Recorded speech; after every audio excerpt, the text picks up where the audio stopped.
Hello and welcome back to another edition of Will's Grill Shack. Today we're firing up the Kamado Joe Jr., which is a new grill that I've got, and we're going to be cooking a lovely USDA tri-tip.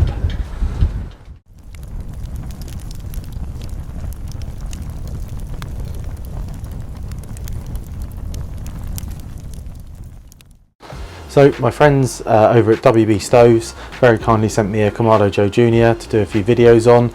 So let's just start off by having a little look round and see what the Joe Jr. consists of and what you get out the pack.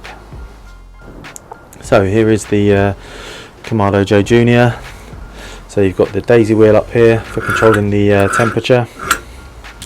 See the standard Kamado Joe temperature gauge. Comes in its own little stand. And then we've got the bottom vent here, sits nicely in that stand. As you can see, there is a bit of a size difference between the Big Joe 3 and the Joe Jr. So let's open it up.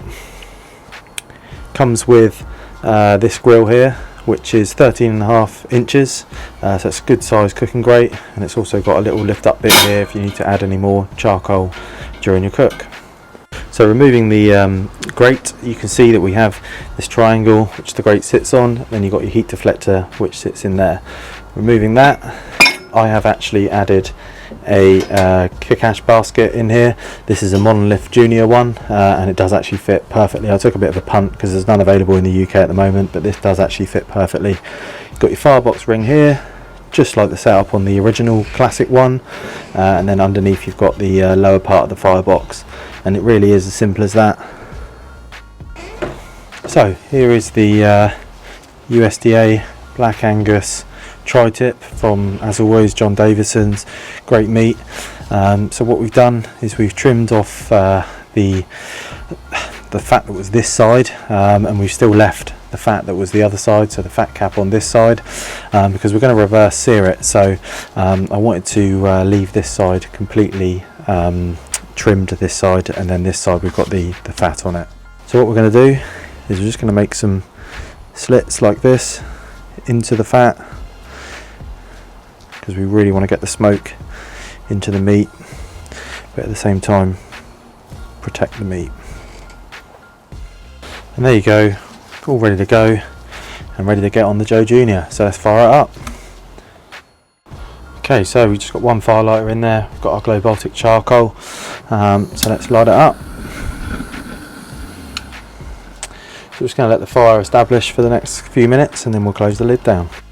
So it's been about 5 minutes now, so we're just going to close down the lid and open up the vents. Temperature's coming up nicely, so we're just going to chuck in a bit of cherry wood and going to pop in our deflector.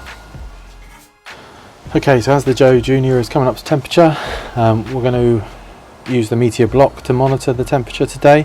So let's just grab the probe out, and I'll show you how to set up now on the screen as well. So we're going to go into the thickest point. So we're going to go in here, all the way to the line, and it's as simple as that. Okay, so we're at the 120 mark, and we're burning clear smoke. So let's get this lovely tri-tip on. So we're about 15 minutes in, just like all the other Kamado Joes, just holding its temperature absolutely perfect at 110 degrees. The meat is taking on a nice smoky colour. Obviously we're quite close to the charcoal here, so it should take on some really nice flavours from the wood. Okay, Meteor is now telling me we're at 48 degrees internal temperature, so we're going to take this off and we're going to crank up the KJ, and then we're going to get searing. Okay, vents are all open now on the little Junior, so we're going to get it up to 350 degrees and then we're going to sear it. And this is what I love about the Joe Junior, is 5 minutes after opening up all the vents, we're up at 350 degrees and we're ready to sear. It's just so good because it's just so quick at getting hot. Right, let's get this on. Give this a quick flip.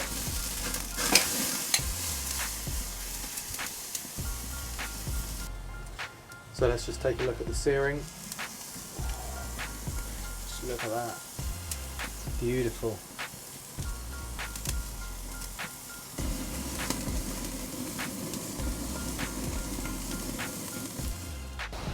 Okay, the tri-tip is now done, showing 57 internal temperature, so it'll rest up to a medium rare, which is just perfect for a tri-tip. So we're going to rest that for 10 minutes and then we're going to slice it up and see what joys we have. Okay, so here is our tri-tip, and these are really tricky to slice because there's different ways the grain is going. So first things first, we're going to separate this joint here, just like that. Lovely. And we're going to set that to one side, and then we're going to start slicing this part up, which is probably going to be a little bit more than medium rare because obviously it's not such a thick cut. So we're going to slice this .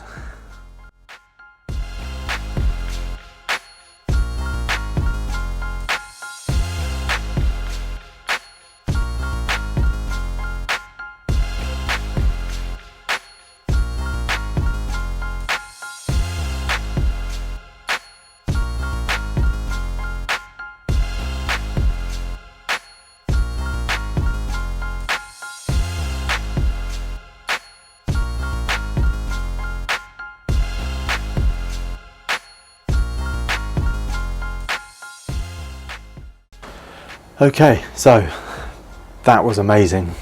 The taste of that is absolutely incredible, and all I did was sprinkle some salt on it as I was searing it, and that was absolutely amazing. It was melt in your mouth. Unfortunately, I didn't do a taste test on the camera because my missus was champing at the bit because she'd been at work all day and was waiting for dinner. But it was amazing, just melted in my mouth. Beautiful. So, but it is so important that when you have a tri-tip, you need to cut it in the way that I showed, cutting across the grain. Otherwise, you might find that it's a little bit tough and it doesn't just melt in your mouth like it should do. So, to summarise, we fired up the Joe Junior for the first time today, which absolutely fantastic barbecue. Really rate that. It's really a joy to use, just like the bigger one, of course, but on a smaller scale. It's lovely. We smoked over cherry wood, a lovely USDA tri-tip from John Davidson's at 110 degrees. The internal temperature we got to, I think it was 47 when I pulled it off and wrapped it, and it had taken on the lovely flavour of the cherry wood.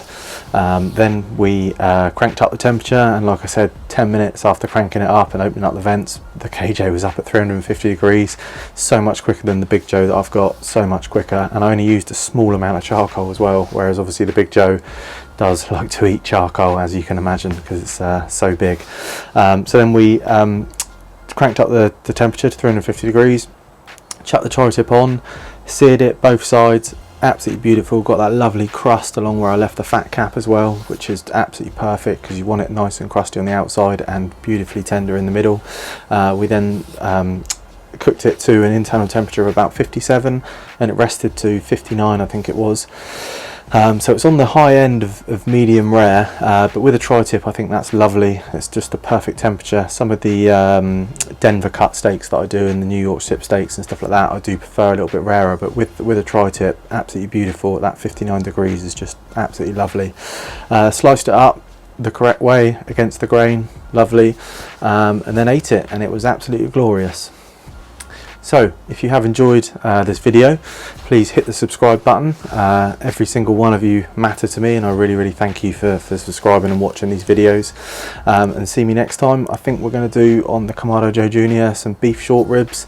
Got some in the freezer, some really nice Canadian purebred ones, so I think we're going to see how we get on with the low and slow 6-7 hours and see how we go with that. So join me next time. Thank you for watching.